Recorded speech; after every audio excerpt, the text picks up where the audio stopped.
मान्सूनची वाट पाहणाऱ्या सर्वांसाठीच आनंदाची बातमी, कारण मान्सून हा गोव्यापर्यंत दाखल झालेला पाहायला मिळतो आहे।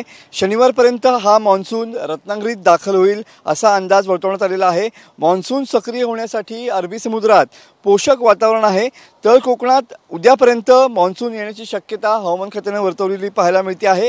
गोव्यानंतरचा गोव्यामध्ये आलेल्या मान्सूनचा पुढचा प्रवास या ठिकाणी थोडा अडखळत होणार असल्याचं हवामान खात्याकडून सांगण्यात येत आहे आणि त्याचमुळे उद्यापर्यंत तळ कोकणामध्ये मान्सून जो आहे तो सक्रिय होण्याचा अंदाज वर्तवण्यात आलेला आहे।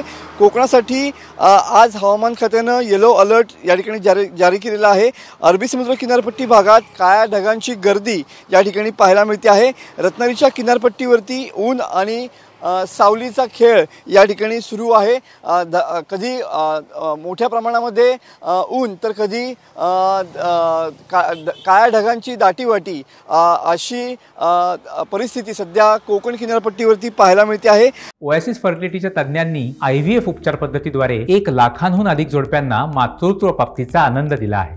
मोफत अपॉइंटमेंट बुक करण्यासाठी आजच संपर्क साधा। आणि त्यामुळे केरळ नंतर गोव्यापर्यंत आलेला मान्सून आता महाराष्ट्रात केव्हा सक्रिय होणार याची उत्सुकता लागलेली आहे। मात्र पुढचे 3 दिवस कोकणामध्ये मध्यम ते अतिमध्यम स्वरूपाचा या ठिकाणी पाऊस पडेल। मात्र शनिवार नंतर या ठिकाणी मान्सून सक्रिय होईल असा अंदाज आहे आणि त्यामुळे शनिवारपासून मुसळधार पावसाचा इशारा कोकणामध्ये हवामान खात्याने दिलेला पाहायला मिळतोय।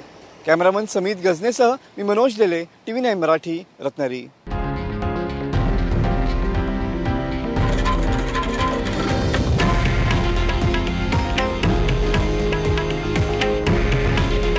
हे आहे देशातील नंबर 1 न्यूज नेटवर्क आणि आपण पाहत आहात TV9 मराठी।